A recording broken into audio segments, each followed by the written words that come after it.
Bonjour à tous, je m'appelle Jean-Philippe Piat, je suis intervenant, formateur, je supervise aussi un établissement, de l'EPTAC d'ailleurs, sur Auxerre.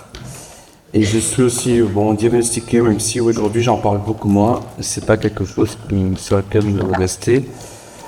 Aujourd'hui on va parler de sécurité et d'autisme, et même de TDAH, parce que l'impulsivité entraîne des risques sécuritaires, on pourrait même aller beaucoup plus loin. Avant d'entrer dans le sujet, je vais parler pourquoi j'ai créé cette formation. Cette formation, là pour le coup cette conférence, je l'ai créée avant tout parce que il y a quelques années, il y a eu un jeune homme qui a disparu, qui s'appelait Jean Noah. Ça a été peut-être la première fois où on a eu un relais de cette annonce de disparition d'un enfant autiste. Malheureusement, il a été retrouvé noyé. Et ça m'a rappelé que, il y a des associations qui sont créées, il y a beaucoup de choses qui sont créées, mais que vraiment, la sécurité, c'est un point majeur dans l'autisme, qui est finalement très peu travaillé au sein, que ce soit au sein des établissements, que ce soit au sein du libéral, que ce soit dans les écoles. Donc je vais présenter sécurité et autisme. Et je vais commencer par évaluer les causes du surrisque qui est lié à l'autisme. Pourquoi finalement les personnes autistes ont-elles plus de risques d'avoir des problèmes liés à la sécurité? Donc un des premiers points, ça va être tout ce qui va être, on en a parlé un petit peu là tout à l'heure, tout ce qui va être lié au sensoriel. Là, je vais aller assez vite, donc forcément, il y aura des choses dont je ne parlerai pas. Mais on a deux types de profils. On a plusieurs types de profils, il n'y a pas que ça, mais bon, on va parler que de ça. On va avoir des profils avec un seuil neurologique bas et qui vont avoir des sensorialités beaucoup plus fortes. Ça va être les personnes qui ont une hypersensorialité. On va à l'inverse avoir des personnes qui vont avoir un seuil neurologique haut et du coup, les sensorialités vont être plutôt affaiblies, voire inexistantes. Et ça, finalement, ça va conduire à des risques. Alors, pour les personnes hypersensorielles, on va avoir plutôt un échappement, c'est-à-dire que les personnes vont éviter sensoriellement les stimuli importants, comme tout à l'heure on parlait de frapper des mains par exemple, donc peut-être que ça pourrait faire fuir une personne qui pourrait fuir devant une voiture. Et à l'inverse, les personnes hyposensibles vont être plutôt en recherche sensorielle, c'est-à-dire qu'elles vont chercher à combler, en quelque sorte, d'aller contre ce seuil neurologique, et du coup vont mettre à la bouche, vont faire peut-être des fois du pica, qui est la gestion de produits non comestibles. Ça peut être des plantes, même là, qui sont artificielles, ça peut être du carton, ça peut être n'importe quoi. Et du coup, ça va favoriser de la sécurité. Il y a une vidéo, là, je ne vais pas vous la montrer, parce qu'on n'a pas vraiment le temps, mais qui s'appelle... je ne la retrouve plus tout de suite. Enfin, où on voit un jeune homme qui va traverser devant une voiture parce qu'il y a du bruit. C'est Overload Autistic Project qui a fait ça. Et qui, effectivement, montre que au sein... ça va être tout au long de la formation, enfin de la conférence, ça va être ma doctrine. Si on se place dans le référentiel des personnes autistes, on va les comprendre. Et finalement, traverser devant une voiture, c'est cohérent quand on essaie d'échapper à un bruit qui vous transperce les oreilles. Donc, les premiers risques, ça va être lié aux sensorialités. Donc, les sensorialités, elles peuvent être les 5 sens qu'on connaît, donc visuel, gustatif, tactile, auditif et olfactif. Mais bien sûr aussi tout ce qui va être sens de la douleur, qui entraîne, alors peut-être pas des risques sécuritaires, mais qui entraîne par exemple des risques de retard de diagnostic. Tout ce qui va être proprioceptif aussi, donc la position du corps, et tout ce qui va être vestibulaire, qui va être le mouvement. Donc, et puis par exemple, là aujourd'hui en Normandie il fait beau, alors on va pas se plaindre, mais beaucoup de personnes autistes pourraient sortir en short à 3 degrés ou en plein hiver parce que justement elles ont des problèmes de thermoception et de fait vont pas être gênées par le fait de sortir. Donc tout ça, ça va entraîner un surrisque important. Bien sûr, quand on va avoir une hyporéactivité, déjà on va avoir des problèmes pour repérer le danger. Finalement, les sensorialités ont une utilité. Si elles sont dans l'évolution, c'est aussi parce que, par exemple, on va repérer les signes de danger, la fumée, l'odeur du gaz. Donc quelqu'un qui va être hyposensoriel, forcément, il va avoir moins de stimuli qui va faire que, alors on dit stimulus maintenant, moins de stimulus qui va faire que, qui vont faire que finalement, elle va repérer moins bien le danger. Ça peut être aussi des recherches sensorielles dangereuses. Combien de parents autistes vont dire que leur fils monte sur des choses, etc., va escalader, va aller vers des choses qui sont dangereuses, voilà. Ou même, par exemple, la chaleur. On va poser la main sur une plaque. Donc, voilà. Et puis, tout ce qui va être hyperréactivité, qui va être plutôt la fuite. Un des gros risques de l'hyperréactivité, ça va être la fuite, et c'est normal. Quand on a des stimulus sensoriels désagréables, on n'a qu'une envie, c'est fuir. Bon, là, je vais pas fuir, même si vous êtes nombreux.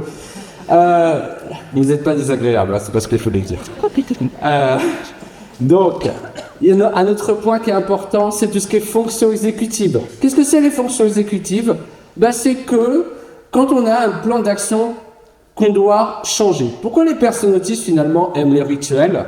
Pourquoi les personnes autistes, finalement, vont plutôt aller vers des structurations, vers des choses qui sont habituelles ? Tout simplement parce que quand on a une situation connue, on a un plan d'action. Par exemple, si vous prenez le train tous les jours, vous avez un plan d'action. Sauf que, merci la SNCF, aujourd'hui le train est annulé. Donc, le jour où le train est annulé et que vous n'avez jamais été confronté à cette situation, il va falloir chercher une alternative et aller sur des fonctions exécutives. Donc les fonctions exécutives, elles vont être de plusieurs types. Alors, dans la littérature scientifique, on a plein de choses sur les fonctions exécutives et on n'a pas forcément les mêmes modèles. Mais globalement, on va avoir l'inhibition. L'inhibition, c'est par exemple, tiens un exemple, c'est pas traverser devant une voiture quand il y a un passage pour piétons, mais c'est aussi par exemple qu'aujourd'hui, peut-être que d'habitude vous allez au CESAD de TSA et CNAC, et là, aujourd'hui, vous commencez à rouler, vous allez vers le CESAD TSA, il dit « Ah non, aujourd'hui, c'est le colloque de Wassel. » Donc, vous changez de chemin. C'est que vous avez eu un problème d'inhibition. Bon, ça ne veut pas dire que vous êtes dans une pathologie, bien sûr.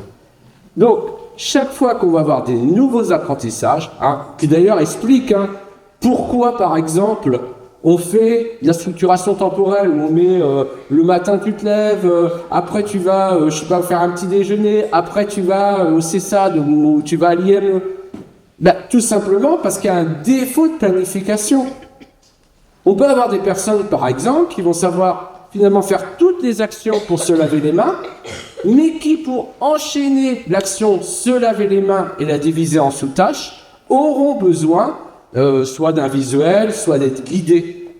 Et donc, finalement, ça, c'est un défaut de planification. Le timer, c'est un moyen, par exemple, de rendre visuel, de rendre concret le temps qui passe. Et tout ça, c'est lié aux fonctions exécutives, et ça explique pourquoi les personnes autistes aiment cette régularité, aiment ne pas avoir à sortir des situations connues. Et le problème, c'est que la vie est faite d'imprévus. Enfin, je ne sais pas si c'est le problème, parce que, il y en a qui diraient que c'est un peu la joie de la vie, l'impermanence et tout ce qui va être changé. Mais en tout cas, du coup, les fonctions exécutives, c'est trouver des solutions à une situation nouvelle. Et une personne autiste peut entrer en sidération face à une situation nouvelle et ne pas savoir réagir et du coup être planté et ne pas pouvoir évaluer les solutions. Ça peut être aussi des difficultés au niveau inhibition. Et la personne autiste va poser le pied, ça m'est arrivé d'ailleurs, sur un passage pour piétons avec une voiture qui arrive. Du coup, j'ai eu la punition positive, comme on dit en ABA, j'ai eu le pied écrasé. Donc voilà, tout ce qui est impulsivité. Ça peut être aussi tout ce qui va être les intérêts spécifiques, on y reviendra. Ça peut être aussi lié aux intérêts spécifiques, tout ce qui va être attirance vers l'eau, qui est assez marqué dans l'autisme. Mais aussi, par exemple, attirance vers les trains. Il n'y a pas longtemps, il y avait, il y a 2-3 ans, un homme autiste sans déficience intellectuelle qui avait essayé de démarrer un train. Et puis, sans parler de ça, Ben, l'attirance vers les trains, c'est l'attirance vers les rails, c'est l'attirance vers le métro, c'est l'attirance donc vers des risques potentiels d'être écrasé par un train, un tram ou n'importe quoi. Donc ça, c'est sûr que les intérêts spécifiques et les fonctions exécutives peuvent être une source de danger. Ou démonter des objets, comme ça. Tout ce qui va être aussi cohérence centrale, donc qui va être le fait de reconnaître, vous savez, souvent vous avez des personnes autistes que vous voyez des fois, elles regardent des objets avec une attention toute particulière. En fait, une personne typique va d'abord reconnaître le global pour aller vers le détail. Une personne autiste va faire le contraire. Je dirais que pour les personnes autistes, globalement, la grosse difficulté, c'est s'adapter. S'adapter, alors à la fois à un monde qui ne nous correspond pas, mais aussi s'adapter, tout simplement. Alors, moi, je prends toujours cet exemple, alors qu'il ne vaut pas grand-chose sans doute sur le plan photographique, mais on s'en fiche. La personne autiste est un peu comme, on va dire, un appareil photo de type réflexe où il faudrait tout ajuster, la luminosité, etc. Et la personne typique est un peu, on va dire, l'appareil photo de votre portable, vous appuyez sur un bouton et ça prend une photo. Hein. Donc cet ajustement d'ailleurs qui entraîne beaucoup de fatigabilité, voilà, s'ajuster en permanence, c'est beaucoup se fatiguer, ça va forcément avoir un impact. Alors la cohérence centrale, quand vous regardez en détail une personne, vous n'arrivez pas à comprendre qu'elle sourit, vous n'arrivez pas, alors avec des fois un contact oculaire qui n'est pas toujours évident, vous n'arrivez pas à la reconnaître si elle a changé de lunettes, par exemple, vous allez avoir aussi des difficultés à reconnaître, les interpréter, les émotions non verbales, qui peuvent être aussi un problème de sécurité. Je parle beaucoup des personnes autistes avec, on va dire, des grosses difficultés, mais ça existe aussi les difficultés pour les personnes autistes sans déficience intellectuelle. De la même façon, du coup, ça va nous obliger à généraliser. Alors, j'ai pris cette image. Attention, cette interdiction s'applique aux autres coloris de véhicules. C'est pas que les noirs et les rouges. Mais pour vous dire simplement que quand on va travailler, imaginons tout à l'heure, j'ai parlé, par exemple, on va travailler la sortie de carte. Alors, qu'est-ce que je vais faire? Je vais apprendre à un enfant à sortir une carte avec son nom, son adresse et le numéro de téléphone de ses parents. Imaginez. Donc, je lui apprends, je fais de la guidance. Alors, vous voyez ce que c'est de la guidance, ça se prend le bras au début, la guidance physique, peu à peu gestion. Et sur l'injonction, par exemple, es-tu perdu sur la carte? Très bien, puisqu'il est non oralisant. Je vais plutôt utiliser ce terme-là. Ok. Surtout qu'il y a des adeptes de la CA, donc je vais pas parler des non-verbales. Donc, non oralisant. Donc, il sort cette carte. Alors imaginons, je travaille même avec un autre éducateur qui ne connaît pas, et qui ne connaît pas, il lui dit, es-tu perdu sur la carte? Super, je suis rassuré, s'il est perdu, on saura le retrouver. Et là, il se perd, et là, il y a quelqu'un qui va le voir, et lui dit, mais où sont tes parents? Bon. Vous croyez qu'il va sortir la carte, alors que je lui ai appris que, es-tu perdu, il fallait sortir la carte? Ah non, je vais être obligé de généraliser. C'est pour ça qu'on travaille autant la généralisation dans l'autisme.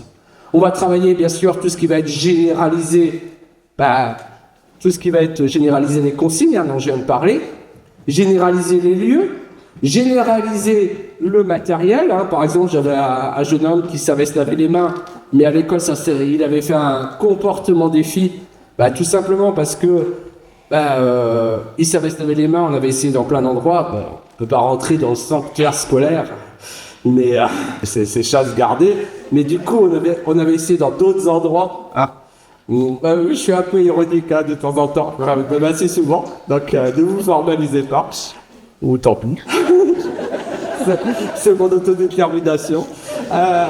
Donc effectivement, il avait réussi à se laver les mains, sauf qu'à l'école, au lieu de lever pour faire tomber l'eau, fallait pousser. Sauf qu'il a essayé de lever, et il s'est énervé. Frustration, comportement défi. Donc voilà un peu ce qu'il va falloir tenir compte du fonctionnement. Donc le manque de généralisation, voire des fois le contraire. Il y a un gamin, il y a 2 ans je crois, il a sauté un enfant autiste, il a sauté d'un appartement au 6e étage parce qu'il avait l'habitude chez lui, par exemple, de sortir par le balcon. Sauf que là, il était chez des amis de ses parents.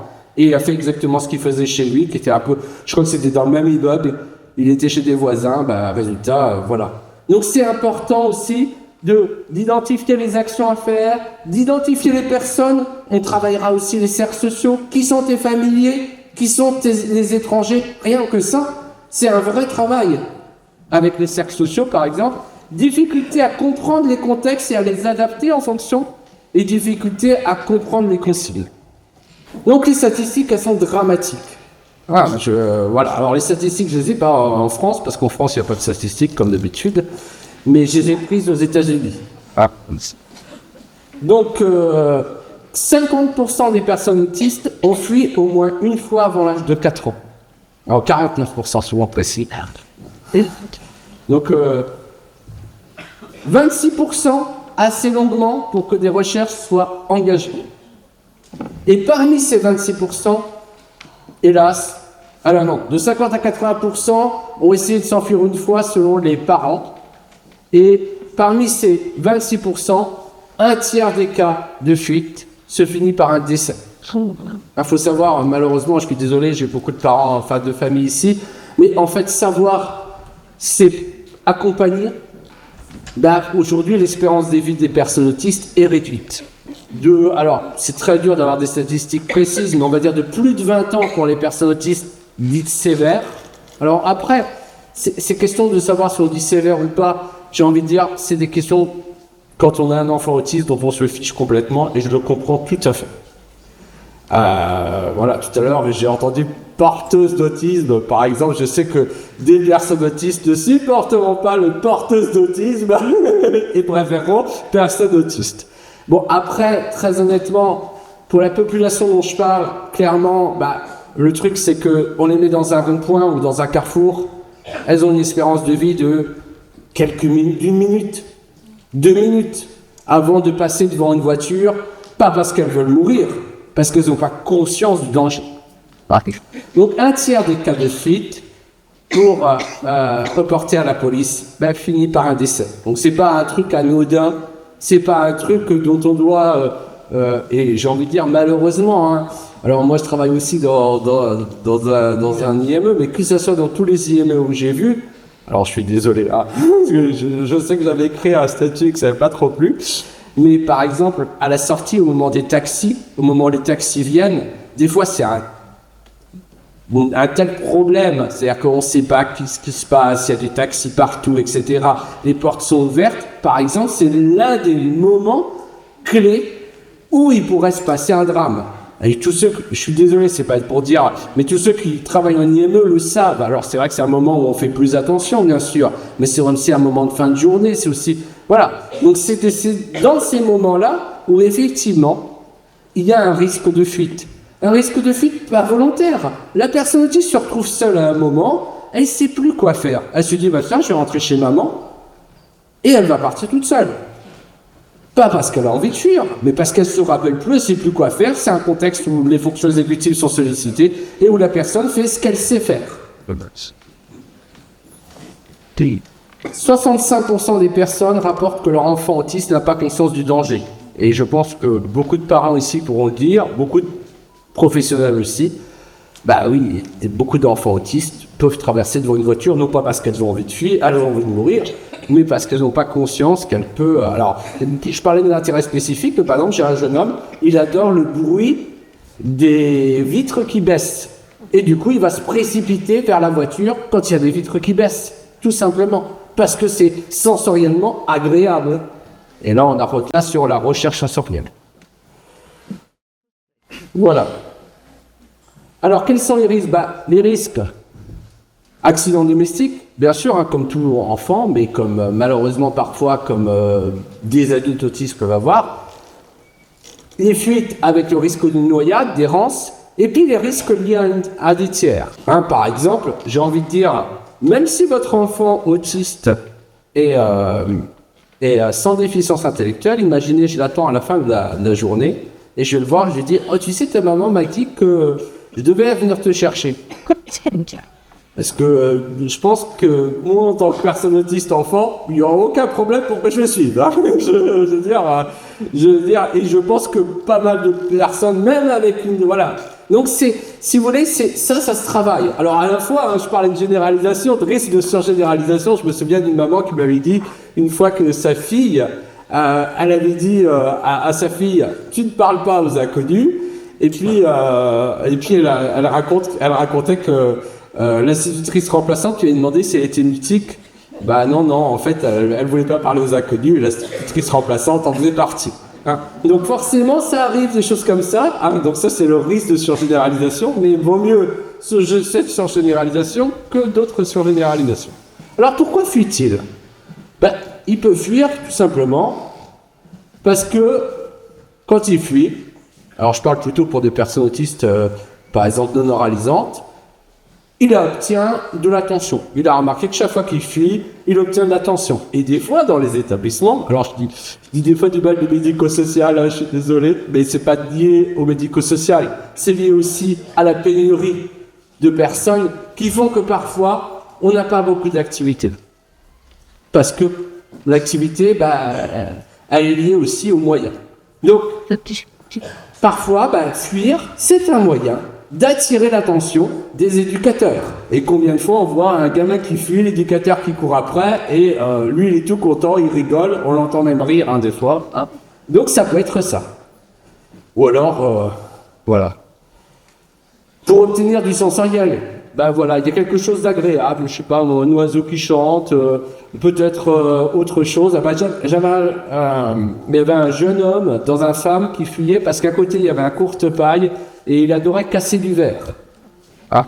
Donc il allait fuir au courte-paille d'à côté pour casser du verre. Bon, voilà. Par exemple. Pour obtenir une activité, un objet, la nourriture, pour le calmer, il fuit, écoute, pour éviter qu'il fuit, on va lui donner la salsozalane, par exemple. Bon, j'exagère, mais ça peut arriver. Pour échapper aussi, pour échapper aux douleurs, parce que, il ne sait pas comment réagir, ou à sensoriel, ou des choses comme ça, pour échapper aux émotions. On peut échapper à quelque chose ou à un contexte désagréable. On le met en tâche, il n'aime pas trop la tâche qu'on lui propose. Et ça, c'est aussi à nous, intervenants, aussi de réfléchir, est-ce que ce que je propose est agréable? Et assez renforcé, et assez guidé. Est-ce que j'ai pas des objectifs trop importants? Ouais. Ou pour échapper, tout simplement, aux tâches, voilà. Donc aux tâches. D'autres causes, effectivement, ça va être tous les comportements dangereux qui sont hyper insécurisés, par exemple casser des vitres, se frapper, voilà. Les apprentissages non connus, pouvoir dire, alors, moi si je me perds, j'ai l'avantage, c'est que je peux dire où est-ce que c'est Wassel, par exemple. Donc voilà, maintenant on a un GPS, mais effectivement j'aurais pu demander où est-ce que c'est Wassel. Sauf qu'une personne autiste, et ça c'est forcément qui est non oralisant, comment elle va demander son chemin? Ça va être compliqué. Les autres apprentissages non connus, on parlait tout à l'heure de sport adapté, la natation fait partie des sports adaptés primordiaux, au moins le fait de surnager, parce que ça limite le risque, et le risque majeur quand il y a une fuite, c'est la noyade. Et puis tout ce qui va être l'environnement, manque d'activité, trop ritualisé, environnement induisant des échappements.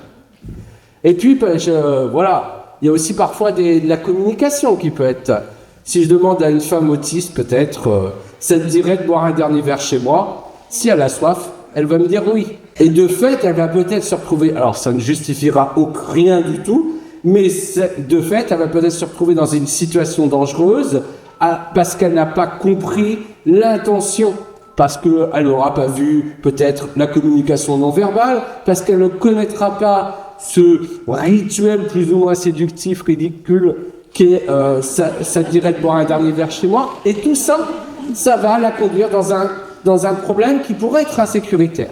Donc ça ne concerne pas que les personnes autistes, je dirais, avec déficience intellectuelle ou déficience intellectuelle supposée, parce que on pourra en discuter de la déficience intellectuelle, mais c'est pas le moment.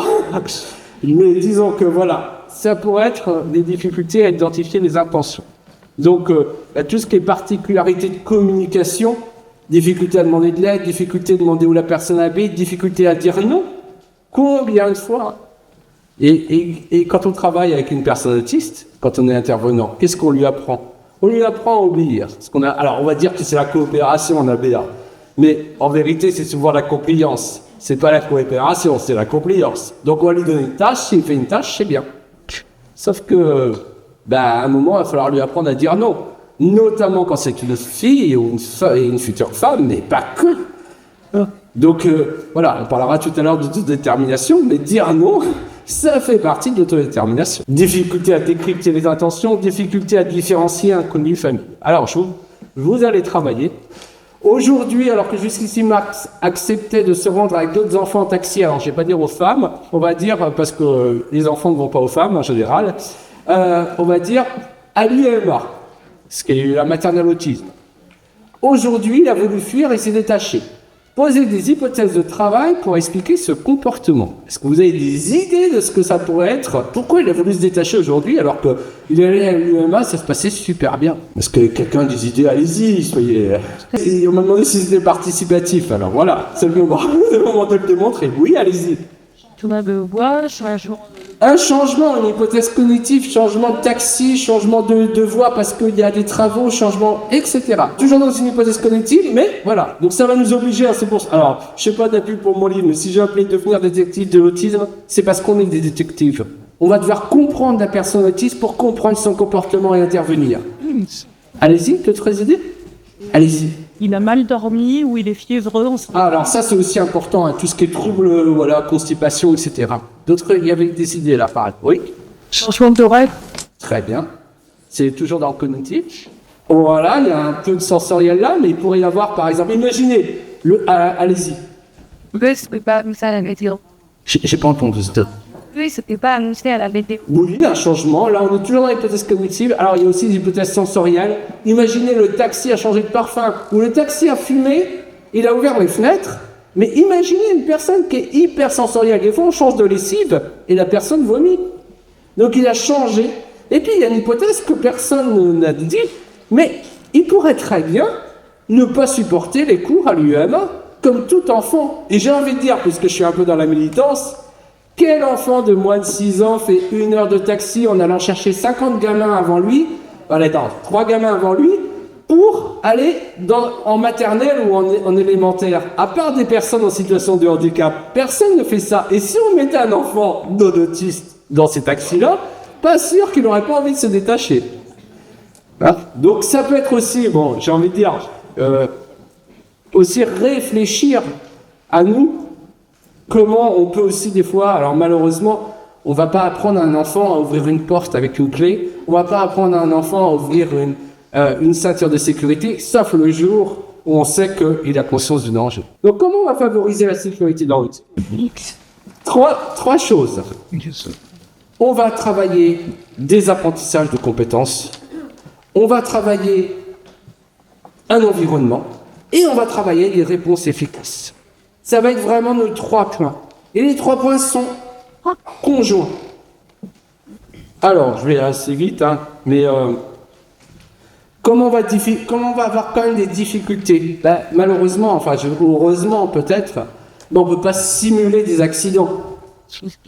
On va pas pouvoir, on va avoir des fois du mal à généraliser tous les lieux. Et puis, il y a quelque chose. Si en ABA, on accepte du 80% par exemple de réussite, on ne va pas accepter 20% d'échec du passage pour piéton. Donc ça va être forcément du 100% du rien. Donc on peut travailler avec les scénarios sociaux, je vais assez vite. Je m'appelle Mathieu, je vais à l'école en taxi, je retourne à la maison en taxi. Alors on peut travailler autrement, je vous montrerai si vous faites... Ah oui, je propose une formation, il fallait que j'en parle d'ailleurs. Je propose une formation au CRA, donc au cas où, voilà, on peut travailler les scénarios sociaux. Qu'est-ce que c'est les scénarios sociaux? C'est un moyen de prévoir ce qui va se passer, mais c'est aussi un moyen de permettre à la personne d'avoir des réponses. Imaginez-vous la première fois que vous avez pris l'avion, vous saviez comment ça allait se passer. Vous saviez globalement, par exemple, que vous ne deviez pas vous lever dans un avion. Imaginez une personne autiste qui n'a jamais pris l'avion, forcément, ça a des difficultés supérieures. hein. Et donc, ben forcément, elle va pas savoir, par exemple, qu'il faut pas se lever. Elle va pas savoir comment ce qu'elle peut faire. Et c'est pourquoi des comportements inadaptés, entre guillemets, peuvent arriver. Donc on va faire des séquences descriptives, des séquences haute perspective, des séquences coopération et des séquences directives. L'important, c'est ces deux-là. C'est où est-ce que je peux trouver de l'aide et qu'est-ce qu'on attend de moi dans telle ou telle situation. Voilà. Le vidéo-modeling, ça peut être aussi un moyen. On va donner de la prévisibilité aux personnes. On va faire une sortie, on va leur expliquer. Voilà. Bon, je vais assez vite. Un point important, c'est tout ce qui va être self-modeling. Quand on travaille le modeling, qu'est-ce que c'est le vidéo-modeling? C'est simplement un tutoriel vidéo. Comment je vais faire des courses, comment je vais jouer, comment je fais ça. Mais la vidéo self-modeling, tout à l'heure, par exemple, dans le taxi, on dit quand maman et monsieur Truc sont contents, sont contents quand je suis calme. Mais qu'est-ce que ça veut dire être calme? C'est une notion très abstraite pour une personne autiste. Donc on va le filmer en tant que calme et on va lui dire c'est ça qu'on attend de toi. Par exemple. Ça peut être un moyen aussi de lui donner des moyens de mieux comprendre une situation. Alors comment on va travailler? Par exemple, la première chose qu'on va travailler, c'est le stop. Alors on va travailler le stop, imaginons, je lui dis, au début, c'est pas agréable, hein, pour les personnes autistes notamment. On va faire stop et on va faire de la guidance, on va le serrer. Petit à petit, on va le desserrer. Et petit à petit, on va peut-être le toucher, voire plus du tout. Et sur l'injonction stop, il va stopper. Alors attention, quand on travaille le stop, on travaille l'injonction stop, donc forcément, c'est pas le même injonction que quand on a envie qu'il arrête une tâche. C'est un stop d'immobilisation physique. Ça. On peut même jouer, faire du 1, 2, 3 stop, par exemple. Parce que le jeu est un moyen, souvent, d'adresser des apprentissages sans avoir l'air de les faire, le jeu ou le sport d'ailleurs, mais sans les renforcer, parce que qui aime renforcer, alors on parle d'ABA, hein, mais qui aime renforcer en donnant des chips alors bien sûr l'ABA ne donne pas des chips, je suis d'accord, mais même si on fait une économie de jetons avec un renforçateur, même qui n'est pas de type social, on invite pas, et même le renforçateur de type social, on n'a pas envie de lui taper dans les mains quand il a réussi à se laver les mains. Ou alors faire ça, voilà, décider. Donc, travailler l'immobilisation sur commande, bien sûr, on fait d'abord du guidance word et on continue jusqu'à l'obtention de 200% de réussite et on généralise dans les différents lieux. On me dit qu'il me reste que 10 minutes. On pourrait faire la sortie de carte aussi quand l'enfant est perdu. Merci. On va travailler aussi les questions personnelles à travailler. Où est-ce que tu habites? Et voilà. Alors, souvent, je dirais, les personnes autistes qui vont avoir plus de difficultés, on le remarque aussi parce qu'il n'y a pas de dialogue. C'est pas un dialogue, c'est du plaquage de mots. Et c'est pas grave, hein. C'est pas une critique pour ces personnes autistes.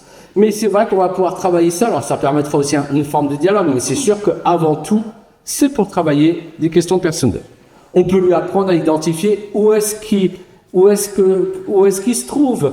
On peut lui apprendre qui sont les personnes connues et inconnues. Où est-ce que tu as le droit de te déshabiller, par exemple? Parce que sensoriellement, il y a des personnes qui vont se déshabiller. Et ça pourra travailler d'autres compétences au niveau de la puberté qui font souvent peur aux parents. On peut, par exemple, on peut travailler aussi dans l'atelier cuisine-pâtisserie. L'atelier qui est si propre aux établissements, voilà un moment où on va travailler à la fois le chaud, le froid, on va travailler les goûts, hein, pour l'oralité. On va travailler parce qu'on sait que, par exemple, pour l'oralité, façonner, permettre que rien que le fait que l'enfant puisse sentir l'odeur des aliments, ça va favoriser leur ingestion. On va pouvoir travailler la toxicité, les endroits, travailler la catégorisation. On peut travailler plein de choses. En fait, le problème, c'est pas l'atelier pâtisserie, parce que souvent les parents me disent « Ouais, je fais de l'atelier pâtisserie ». C'est qu'est-ce qu'on fait derrière en termes d'objectifs. Est-ce qu'on est sur des objectifs ou est-ce que c'est faire un cookies seulement? Alors, faire un cookies, c'est pas mal, mais on peut aussi travailler plein d'objectifs derrière. Ne serait-ce que la planification d'une recette. Travailler sur la discrimination des personnes. Devant qui a le droit de t'emmener? Devant qui as-tu le droit de te mettre tout nu? Ça pourrait être aussi une chose. Travailler aussi autour des capacités de natation. Et puis, la dernière partie. Comment bien réagir face à un accident? Parce que ça, c'est aussi important. Comment on va réagir? Eh bien, ça peut être avoir une base de connaissances et il y a un truc. Imaginez Votre enfant, si vous êtes parent, votre enfant est autiste. Vous prenez la voiture, et là, malheureusement, vous avez un accident, vous êtes inconscient. Ben, peut-être qu'en voyant votre enfant, les pompiers vont se dire, bah non, lui, il a un traumatisme crânien, on voit bien qu'il ne réagit pas comme il faudrait. Alors que, par exemple, maintenant, dans certaines ceintures de sécurité, alors c'est Autisme Lyon qui fait ça, ben, par exemple, on peut mettre quelque chose ici, mon enfant est autiste, et mettre, par exemple, ben, quels sont ses goûts. Imaginez, en plus, il est hospitalisé, il ne va pas pouvoir dire les allergies, il ne va pas pouvoir dire ce qui, ben, peut-être, voilà, parce qu'il est en état de sidération, en état de choc. Tout ça, ça peut être utile de mettre ça dans une ceinture de sécurité. Donc aussi, j'ai envie de dire, même si ça ne vous sert pas, il y a quelque chose qui s'appelle handicapdisparition.gouv.fr où vous avez une fiche. Remplissez-la. J'espère qu'elle ne vous servira jamais. Mais au moins, vous aurez une photo récente. Où est-ce qu'on va le chercher? Parce qu'il va aller souvent vers les lieux qu'il connaît. Quelle est sa communication? Comment on doit l'approcher? Est-ce qu'il peut être touché? Etc. Donc avoir des documents, c'est super important. Et puis, bien évaluer les contextes immédiats et lointains de risque de danger. Par exemple, que faire en cas de fuite? Au lieu, par exemple, vous êtes dans un magasin et fuit, au lieu, par exemple, d'aller chercher dans tous les rayons, première chose, vous allez aux issues et vous dites, si vous le voyez, qu'il ne sorte pas. Parce que sinon, pendant que vous allez chercher dans les rayons, ben, il peut sortir. Ne serait-ce que ça. Ça paraît évident, mais voilà, quand on est en état de choc, on a peur pour son enfant. Hein. D'ailleurs, je suis désolé, hein, comment reconnaître une maman qui promène son enfant autiste? Elle le prend par le poignet. En général, ça ne trompe pas. Et puis, par exemple, prévoir un plan dès maintenant.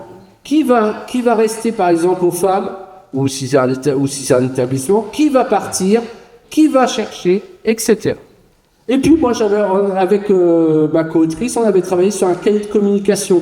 Par exemple, quels sont les professionnels, quelles sont les pathologies, parce que lui, il avait un nystagmus en plus, etc., qui peuvent être importants.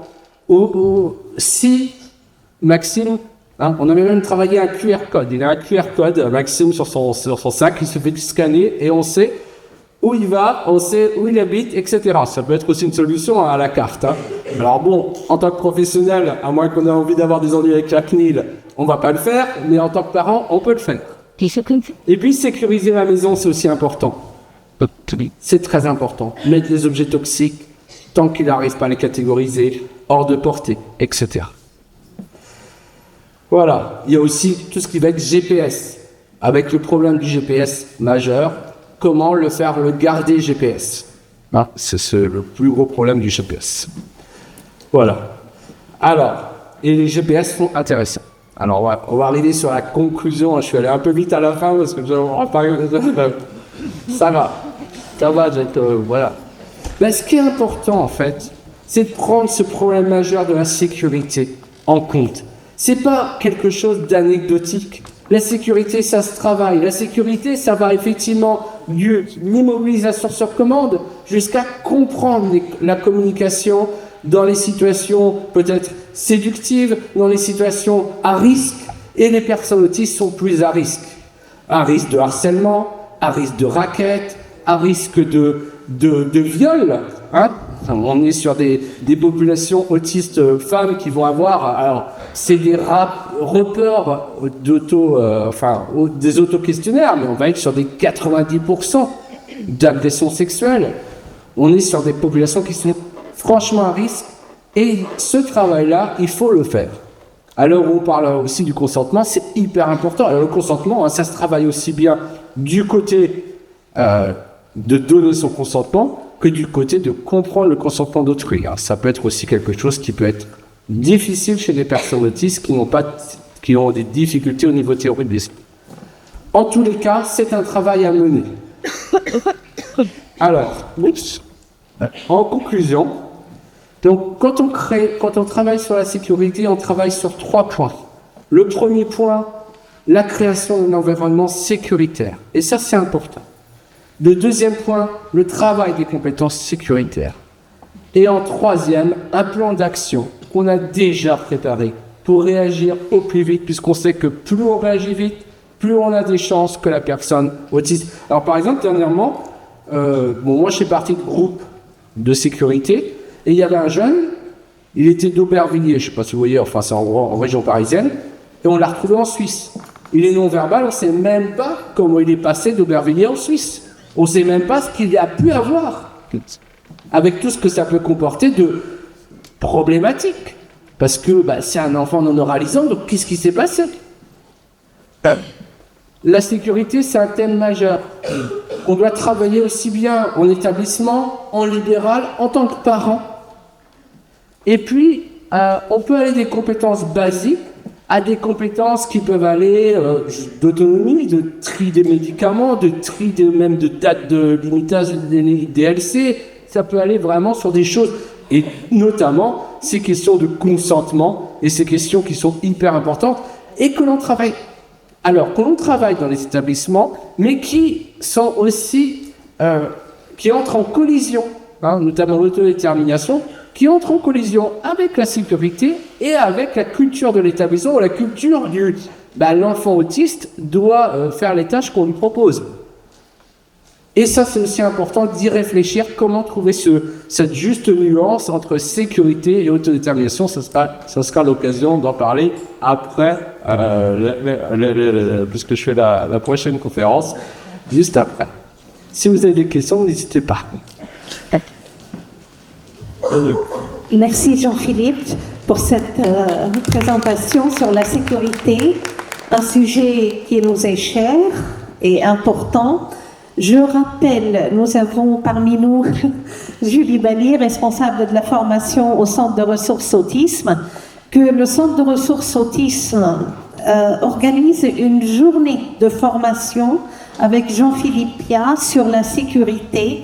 Ça sera le mercredi 18 juin.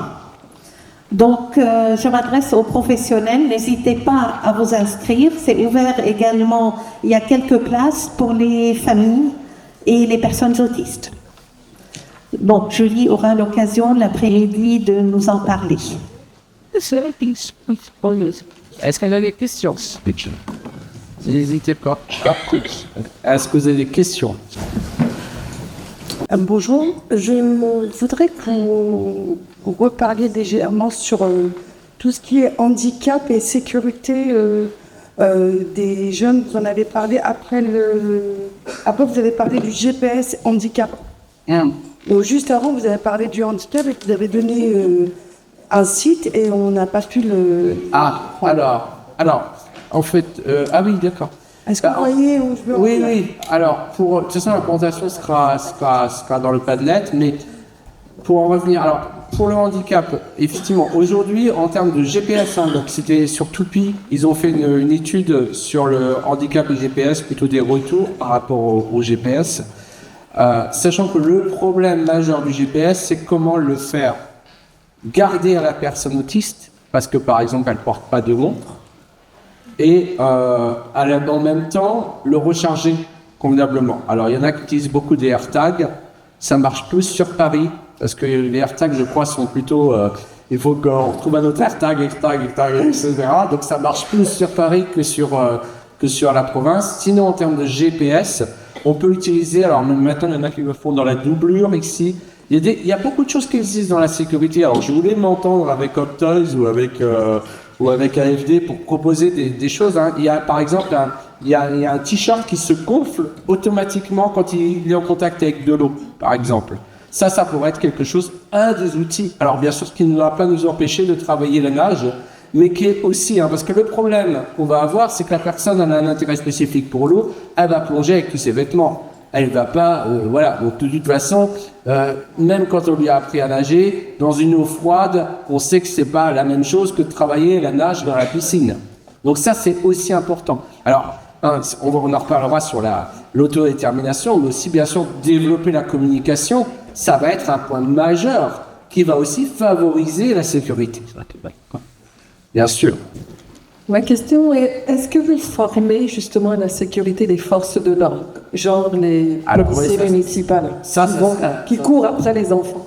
Ça serait bien, mais malheureusement, c'est toujours le même problème qu'on rencontre. Alors, normalement, les forces de l'ordre ont reçu notamment un PDF sur l'autisme.